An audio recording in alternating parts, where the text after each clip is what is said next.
Qadri multispeciality हॉस्पिटलमध्ये आता मिळणार बांधकाम कामगार योजनेच्या माध्यमातून मोफत शस्त्रक्रिया, स्त्रीरोग विभाग, सर्जरी विभाग, अस्थिरोग व मेडिसिन विभाग, सर्व शस्त्रक्रिया आणि उपचार मोफत।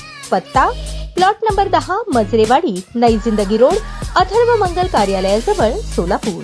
शहराचा विस्तार वाढल्याने ग्रामीणमधील मोठे क्षेत्र शहराच्या हद्दीत समाविष्ट झाले आहे, पण गुंठेवारीला परवानगी नसल्याने अनेकांनी स्टॅम्प पेपर नोटरी करून जागा घेऊन त्यावर घरे बांधली। त्या जागांवर त्यांनी बांधकाम देखील केले, पण त्यांना प्रॉपर्टी कार्ड मिळाले नाही। या पार्श्वभूमीवर आता 1965 ते ऑक्टोबर 2024 पूर्वीच्या अशा व्यवहारांना रजिस्टर परवानगी मिळणार आहे। संबंधित प्लॉट धारकांना आता दुय्यम निबंधक कार्यालयाकडून खरेदी दस्त करता येणार आहे। राज्याच्या महसूल व वन विभागाच्या निर्णयानुसार शहराच्या हद्दीतील लाखो कुटुंबांना दिलासा मिळाला आहे। दरम्यान 1965 ते ऑक्टोबर 2024 पूर्वीच्या प्लॉट धारकांना अधिकृत परवानगी मिळणार आहे, पण त्यासाठी त्यांना तो प्लॉट नेमका कधी घेतला होता हे सिद्ध करावे लागणार आहे। दस्तावेळी त्यांना प्रतिज्ञापत्र देखील द्यावे लागणार आहे। या काळातील गुंठेवारी नियमित करताना कशा पद्धतीने कार्यवाही करावी या संदर्भात देखील मार्गदर्शन करण्यात आले आहे। पुढील आठवड्यापासून म्हणजेच 9 डिसेंबर पासून त्याची सोलापूर जिल्ह्यात अंमलबजावणी सुरू होणार आहे। सोलापूर शहरासह नगर परिषदांच्या हद्दीतील किमान 2 लाखांहून अधिक प्लॉट धारकांना या निर्णयाचा लाभ होणार असून त्यांना आता प्रॉपर्टी कार्ड मिळणार आहे। त्यामुळे त्यांना आता बँकांकडून गृह कर्ज देखील घेता येणार आहे।